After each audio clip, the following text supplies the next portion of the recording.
Hello everyone, welcome back to গল্প কথা। আজকের এপিসোডের যে প্রথম ঘটনাটি আছে বাংলাদেশের একটা ঘটনা, চট্টগ্রামের। আমি যখন ঘটনাটি পড়ছিলাম আমার কিন্তু বেশ ভয় লাগছিল, যেহেতু আজ মঙ্গলবার এক্সট্রা এপিসোড। তবে আমি বলবো যারা ঘটনা শুনছো, লাইক করতে ভুলো না, কমেন্ট করে জানিয়ে দাও তোমাদের ঘটনা কেমন লাগছে। কারণ তোমরা যদি লাইক আর কমেন্ট না করো তাহলে ঘটনার রিচ কিন্তু অনেকটাই কমে যায়। তাই আমি রিকোয়েস্ট করব তোমরা লাইক আর কমেন্ট করে জানিয়ে দাও তোমাদের ঘটনা কেমন লাগছে। আজকে যে ঘটনাটি আছে তিনি নাম এখানে উল্লেখ করেনি, তবে তিনি লিখেছে যে তিনি বাংলাদেশ থেকে ঘটনাটা লিখছে এবং তিনি ঘটনাটি যেভাবে লিখেছে আমি ঘটনাটি ঠিক সেভাবেই পড়ছি। এবং এই ঘটনাটি তার নানার সাথে ঘটেছিল এবং তার নানা তিনাকে যেভাবে বলেছিল তিনি ঘটনাটি ঠিক সেভাবেই উল্লেখ করেছে। আমি চলে যাচ্ছি ঘটনায়। আশা করব ঘটনাটি পড়ে বা ঘটনাটি শুনে তোমাদের বেশ ভয় লাগে। চলে যাচ্ছি ঘটনায়। ঘড়ির কাঁটায় তখন রাত প্রায় 3টে ছুঁই ছুঁই। রেল স্টেশনের বড় ঘড়িটা টিকটিক করছে। ট্রেন এখনই আসার কথা। কান পেতে রইলাম, কিন্তু ট্রেন আসার কোনো নাম গন্ধ নেই। একটু পর স্টেশন গার্ড বলল, যান্ত্রিক ত্রুটির জন্য ট্রেন আসতে 8 ঘন্টা দেরি হবে। তার মানে আরও 8 ঘন্টা আমাকে অপেক্ষা করতে হবে। চারপাশে তাকালাম, যাত্রী তেমন একটা বেশি নেই। আমারও অবশ্য এত রাতের ট্রেনে চট্টগ্রাম যাওয়ার ইচ্ছে ছিল না, কিন্তু অফিসের জরুরি কাজ পড়ে যাওয়ার মধ্যে বাধ্য হয়েই রাতের ট্রেনে যেতে হচ্ছে।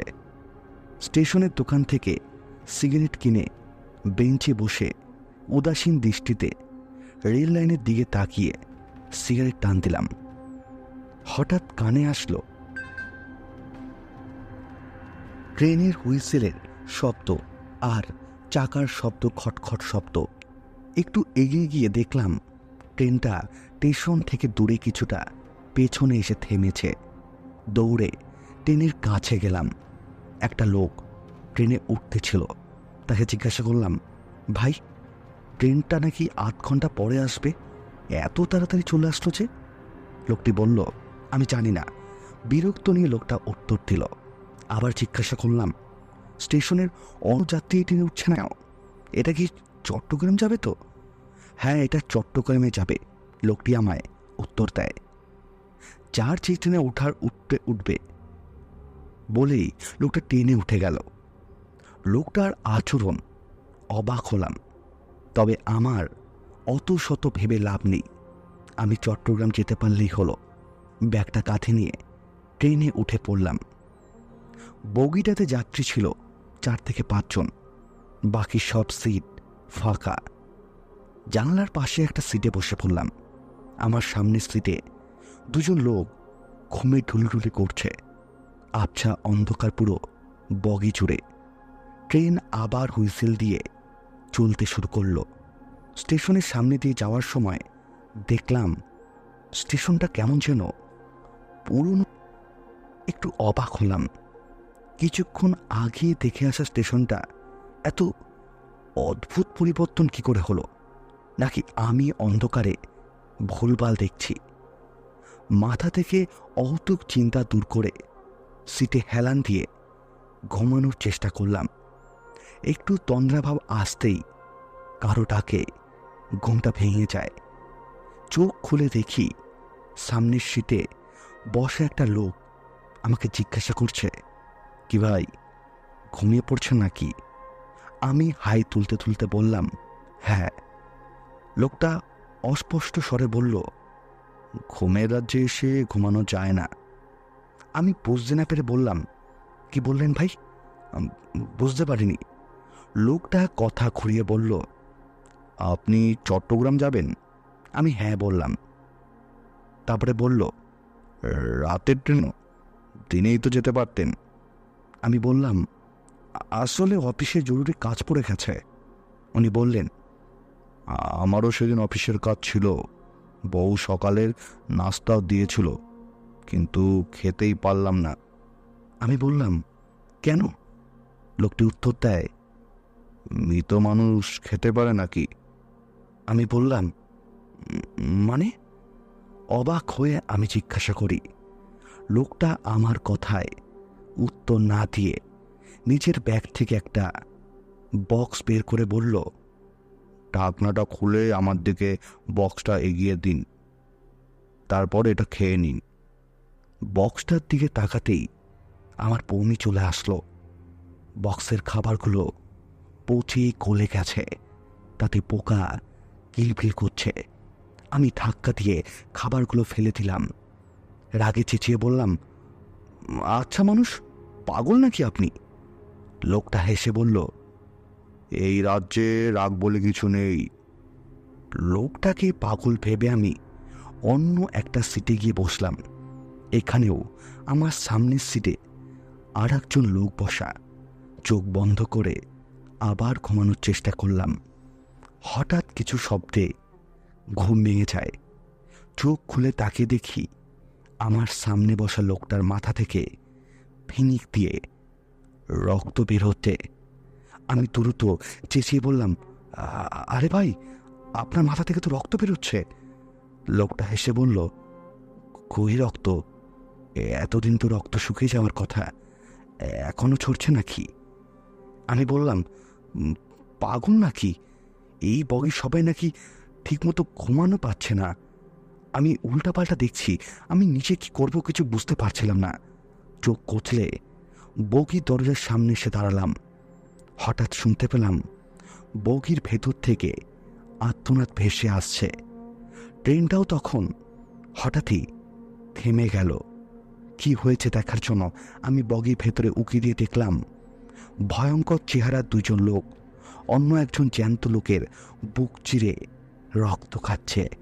লোক দুটোর মুখ বেয়ে রক্ত ঝরে পড়ছে। নিচের লোকটা যন্ত্রণায় কাতরাচ্ছে। আমি আর কিছু ভাবতে পারলাম না। নিজের ব্যাগটা কাঁধে নিয়ে ট্রেন থেকে নেমে ঊর্ধ্বশ্বাসে দৌড় দিলাম। দৌড়ে রেললাইনের পাশে জঙ্গলের মধ্যে ঢুকে পড়লাম।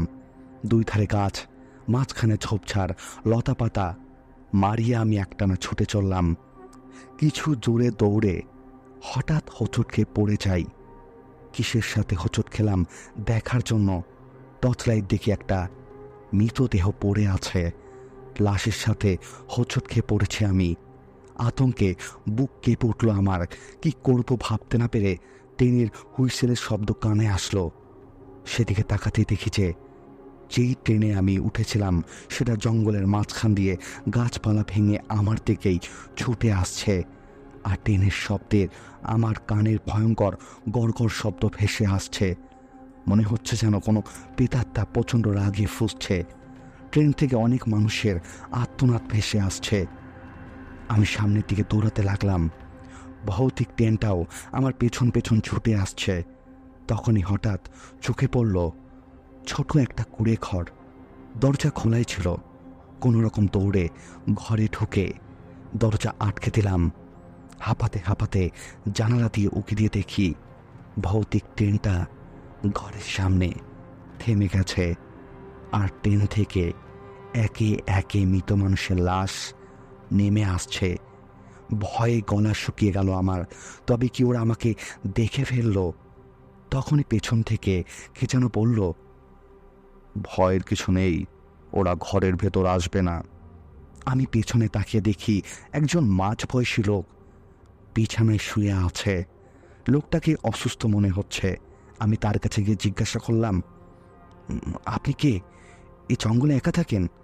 লোকটি উত্তর দেয়, আমি স্টেশন মাস্টার সত্যগত। এটাই আমার বাড়ি। আমার পরিবার পরিজন নেই, তাই একাই থাকি। আমি তখন বললাম, কিন্তু এই ট্রেন তো স্বাভাবিক কোনো ট্রেন না। ট্রেনের ভেতর সব মানুষ মৃত। আমি ভুল করে ওই ট্রেনে উঠে পড়েছিলাম।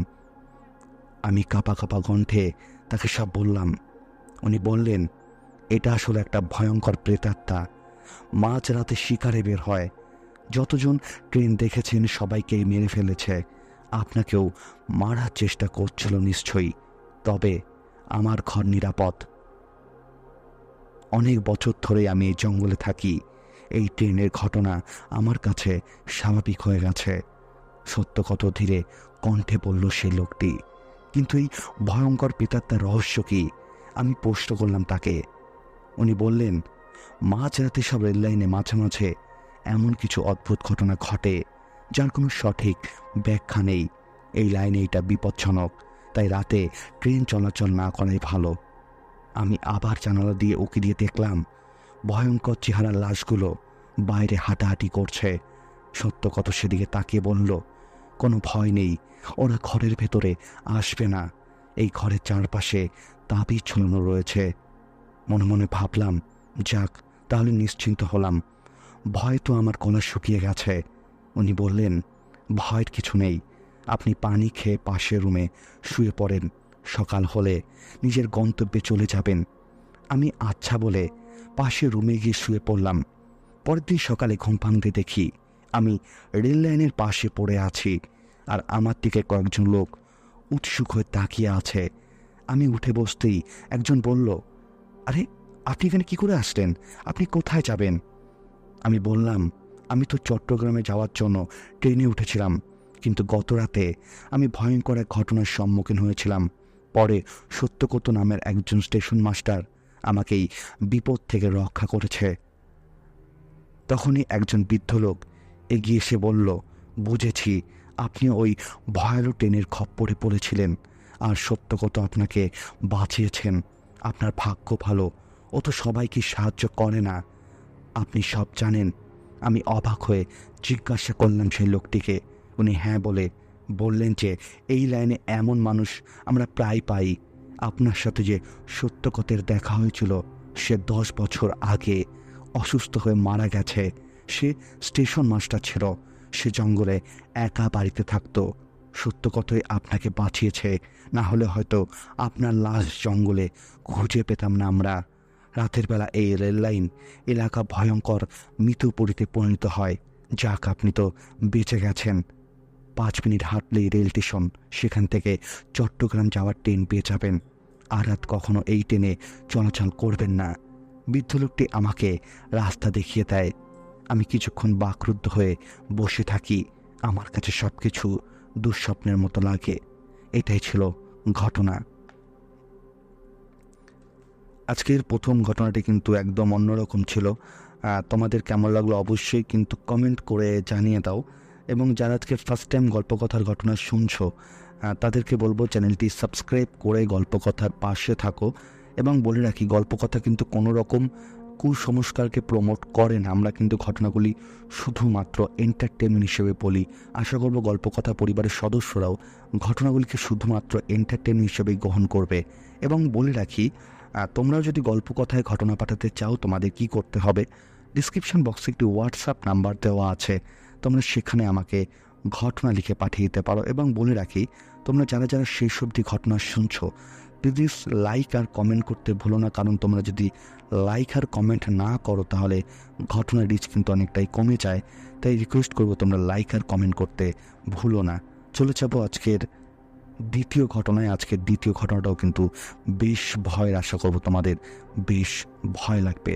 চলে যাচ্ছি আজকের দ্বিতীয় ঘটনায়। আজকে যে দ্বিতীয় ঘটনাটি আছে, লিখেছে মানুষ ব্যানার্জি। এবং তিনি ঘটনাটি যেভাবে লিখেছে, আমি ঘটনাটি ঠিক সেভাবে পড়ছি। আশা করব তোমাদের বেশ ভয় লাগবে। এই ঘটনাটি আমার এক বন্ধুর কাছে শোনা। অন্য কেউ বললে হয়তো আমি বিশ্বাস করতাম না, তবে ও মিথ্যে বলার ছেলে না। বছরখানেক আগে ও আমাকে নিজের সেই অভিজ্ঞতার কথা জানায়। আমি জানি না আপনারা বিশ্বাস করবেন কি না। আমার বন্ধু কোনোদিনও অশরীরী বলে কিছু মানে না। তখন ওর MBBS-এর পরীক্ষা চলছে। দিনরাত ডিউটি দিয়ে বিভিন্ন ওয়ার্ডে যখন তখন রোগী ভর্তি হয়। ঘটনার দিন নাইট ডিউটি ছিল ওর। ওই রাতে বছর 14 এক মেয়ে ভর্তি হয়েছিল জ্বর নিয়ে। ওর সাথে ওর পরিবারের লোক ছিল। আমার বন্ধু সঙ্গে সঙ্গে ওখানে উপস্থিত হয়। বাচ্চা মেয়েটি বারবার ওর মাকে বলতে থাকে ও যেন কালো পোশাক কাউকে দেখতে পাচ্ছে। ওর মাথার সামনে কেউ যেন দাঁড়িয়ে আছে। সবাই ভাবে ও জ্বরের কারণে ভুলভাল বকছে। এরকম কিছুক্ষণ বলার পর মেয়েটি অজ্ঞান হয়ে যায়। মেয়েটিকে অ্যাডমিট করা হয়। আমার বন্ধু ওই ওয়ার্ডে ডিউটি দিচ্ছিল। মেয়েটির মাঝে মধ্যেই জ্ঞান ফিরছিল আর প্রতিবারই বলছিল যে ও কালো পোশাকে কাউকে দেখতে পাচ্ছে। মাথার সামনে কে যেন ক্রমশ ওর খুব কাছে চলে আসছে, কিন্তু অদ্ভুতভাবে অন্য কেউ কিছু দেখতে পাচ্ছিল না। বেশ কয়েকবার ওই রকম করার পর ওই মেয়েটার আর জ্ঞান ফেরেনি। অনেক চেষ্টার পরও কেউ জ্ঞান ফেরাতে পারছিল না। ডাক্তারদের কাছে এই ঘটনাগুলো খুবই অস্বাভাবিক, কিন্তু এই মেয়েটির ক্ষেত্রে ডাক্তাররা অনেকটাই অবাক হয়ে যায়। কিন্তু এর পরের ঘটনার জন্য আমার বন্ধু একদমই প্রস্তুত ছিল না। মেয়েটি মারা যাওয়ার পরই আমার বন্ধু লক্ষ্য করে সত্যি সত্যি একজন কালো পোশাক পরা ব্যক্তি মেয়েটির কাছ থেকে হেঁটে ওই ওয়ার্ড থেকে বেরিয়ে যাচ্ছে, যার উচ্চতা স্বাভাবিকের থেকে অনেক বেশি এবং পা দুটো মাটিতে না, মাটি থেকে হাওয়ায় ভাসছে। কিন্তু এই ঘটনাটি আমার বন্ধু কাউকে জানায় না, সে চুপ থাকে। কিন্তু তার পরের দিন আমার বন্ধু যেটা দেখে সেটা দেখার জন্য ও মোটেও প্রস্তুত ছিল না। আমার বন্ধু সেদিন নাইটে ডিউটি দিচ্ছিল। তখন রাত প্রায় 11টা কি 11:30 হবে। হঠাৎ আমার বন্ধু খেয়াল করে কেউ একজন সিঁড়ি থেকে হেঁটে হেঁটে নিচে আসছে, আর তার গায়ে কালো রঙের কিছু পরা, আর তার উচ্চতা প্রায় 8 থেকে 9 ফুটের ওপরে। আমার বন্ধু প্রচণ্ড ভয় পেয়ে যায়। এরকম পর পর দুদিন দুটো জিনিস দেখে আমার বন্ধু নিজেকে ধরে রাখতে পারে না এবং সেখান থেকে জব ছেড়ে দেয়। এবং পরের দিন ডাক্তার যখন জিজ্ঞাসা করে যে তুমি কেন কাজে আসতে চাও না, তখন সে ডাক্তারকে সমস্ত ঘটনা খুলে বলে। তখন ডাক্তার তাকে বলে যে হসপিটালে কাজ করলে এমন ঘটনা অনেকই ঘটবে, তাতে ভয় পেলে চলবে না। এটাই ছিল ঘটনা। আজকের কিন্তু দুটি ঘটনাই কিন্তু বেশ অদ্ভুত ছিল। তোমাদের কেমন লাগলো অবশ্যই কিন্তু কমেন্ট করে জানিয়ে দাও। এবং বলে রাখি, গল্প কথায় কিন্তু এরকম হাসপাতালের ঘটনা অনেকই শোনানো হয়েছে। এবং যেহেতু গল্পকথা চ্যানেলে প্রায় অনেকগুলো এপিসোড প্রায় কন্টিনিউ চলছে, তাই রিকোয়েস্ট করব সাবস্ক্রাইবারও যাতে সঙ্গে সঙ্গে আরও বাড়ে, কারণ আমাদের সাবস্ক্রাইবার অনেক কম। তাই আমি রিকোয়েস্ট করব যাতে আমাদের সাবস্ক্রাইব যাতে আরও অনেক তাড়াতাড়ি গ্রো করে। এবং আমি বলে দিই, যেহেতু আমি যে রেকর্ড করছি একটু প্রবলেম আছে আমার স্টুডিওতে, তাই আমি বেডরুমেই আমি এই মুহূর্তে ঘটনা রেকর্ড করছি। তাই তোমাদের ঘটনায় কোনো নয়েজ হতে পারে, অনেক প্রবলেম থাকতে পারে। তাই আমি রিকোয়েস্ট করব তোমরা একটু ম্যানেজ করে নাও। আমি খুব তাড়াতাড়ি সব কিছু সেটেলমেন্ট করার চেষ্টা করব যাতে তোমরা আরও সুন্দরভাবে ঘটনাগুলিকে উপভোগ করতে পারো। এবং তোমরাও গল্পকথায় ঘটনা পাঠিয়ে দাও। গল্পকথায় ঘটনা পাঠাতে হলে কী করতে হবে, ডিসক্রিপশন বক্সে একটি হোয়াটসঅ্যাপ নাম্বার দেওয়া আছে, তোমরা সেখানে আমাকে ঘটনা লিখে পাঠিয়ে দাও। অথবা তোমরা যদি মনে করো আমাকে ইমেলের মাধ্যমে ঘটনা পাঠাতে পারো, আমি ইমেল আইডিও ডিসক্রিপশন বক্সে দিয়ে রেখেছি, galpokothaofficialstory@gmail.com। তবে তোমাদের সুবিধা হবে হোয়াটসঅ্যাপে ঘটনা পাঠাতে, কারণ অনেকেই আমাকে হোয়াটসঅ্যাপে ঘটনা লিখে পাঠায়। আমি তাই বলবো তোমরাও হোয়াটসঅ্যাপে ঘটনা লিখে পাঠাও, তাতে আমারও সুবিধা এবং তোমাদেরও সুবিধা হবে। এবং বলে দিই, গল্পকথা কিন্তু কোনো রকম কুসংস্কারকে প্রমোট করে না। আমরা ঘটনাগুলি শুধুমাত্র এন্টারটেনমেন্ট হিসেবে গ্রহণ করি। আশা করব গল্পকথা পরিবারের সদস্যরাও ঘটনাগুলিকে শুধুমাত্র এন্টারটেনমেন্ট হিসেবেই গ্রহণ করবে। আজকের হয়তো এপিসোডটা অনেকটা ছোট হয়ে গেল, তবে আজকে এক্সট্রা এপিসোড ছিল। আমি চেষ্টা করি যখন পারি না ঘটনা দিতে, তাও আমি চেষ্টা করি যাতে তোমাদের কোনো রকম যাতে আমি ঘটনা যাতে দিতে পারি। এবং আমি দেখেছি তোমরা ছোট ঘটনা শুনতে অতটাও ভালোবাসো না, তাও আমি চেষ্টা করব পরবর্তী সময়গুলোতে যাতে বড় বড় এপিসোড তোমাদেরকে দিতে পারি। এবং যারা শেষ অবধি ঘটনা দুটি শুনেছো, লাইক করতে এবং কমেন্ট করতে বলো না, কারণ লাইক আর কমেন্ট না করলে ঘটনার রিচ কিন্তু অনেকটাই কমে যায়। অনেক ধন্যবাদ আজকের দুটি ঘটনা শোনার জন্য। দেখা হচ্ছে সামনের দিন ঠিক রাত 10টায়।